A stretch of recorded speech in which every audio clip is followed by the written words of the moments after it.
All right, guys, this is going to be a pretty quick video. I'm going to try to cover 2 watches in this video really quick. These are both sent in from Saltzman's watches from Richard, the sales manager over there. So big thanks, Richard at Saltzman's, for hooking me up with these. Check them out. This one here is a 500-meter diver. It is quartz. It's using a Japanese quartz. I'm not 100% sure which one it is using. I couldn't find the detailed information on that other than opening up the case back, which maybe I'll do later. I don't know. And you have a nice pop of color here with the orange on the minute hand and the seconds hand. Those hands actually look extremely familiar, almost like a Seiko SKX type hand. Pretty cool. I wonder if they would fit the automatic movement. I don't know if the post size is the same. So anyway, retail price on this is $295. You're not going to pay $295. I think if and when you could have found these, they were much cheaper than that. And then I don't know what they do on the secondary market, but it's a big boy watch. So if you like the larger watches, both these are larger. This one's definitely a big boy at 48 millimeter, 56 lug to lug. Yeah, I know that's large for sure. 14 and a half thick, which is actually relatively thin considering its other dimensions, and a 24 millimeter lug width. Nice heavy duty 316 stainless steel, screw down case back, screw down crown. Like I said, 500 meter water resist. It has to have that stuff. It does have a mineral crystal up top, not a sapphire, but at that price point, it is what it is. 120 click bezel action. Bezel is actually really nice on it. It does have a oversized lume pip up at the top, and you can see you have really nice lume indices and handset. I expect the lume to be good on this one. We'll see. Stainless buckle, non-tapering leather strap, heavy duty. Let's pop it on wrist real quick, and then we'll jump over to the other watch.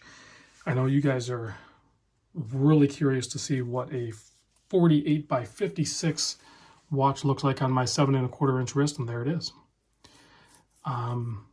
It's a big watch, but like I could actually wear this. Like if I were in the mood to just be like bold and have like a monster on my wrist, I can wear this size watch. Like I could do it. And I think it'd be kind of fun occasionally. So I don't know. I know some of you guys out there also like very large watches, because I read the comments. I read almost all of the comments, and whenever I post a watch video, inherently I will encounter that watch is too small or that watch is too big. So that's why there's so many watches, guys.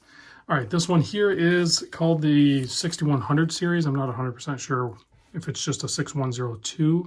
I think maybe is the model number on it. The retail on this one is actually $475, but it's an automatic. Non-screw down crown, 100 meter water resist, screw down case back. I like the vintage look of this one a little bit more.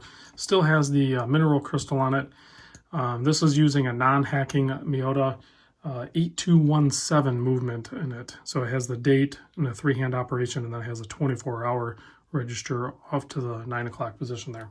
This is also a fairly large watch at 46 millimeter and then a 54 lug to lug. But being that it's kind of like a pilot watch, that is supposed to be a little bit larger watch. So this one's a little more acceptable, at least to me. And it's a black case, which is going to present smaller on wrist.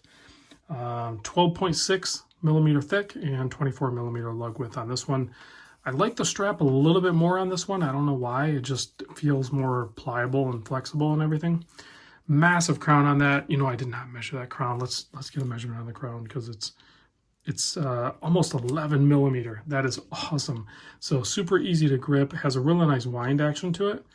And then, like I already showed, it doesn't hack, but nevertheless. Hopefully the lume is good on this one as well. We'll see. This one, like I said, is an automatic, and you do get a little bit of that rotor wobble with the Miyota, but there's that one on my 7 1/4 inch wrist.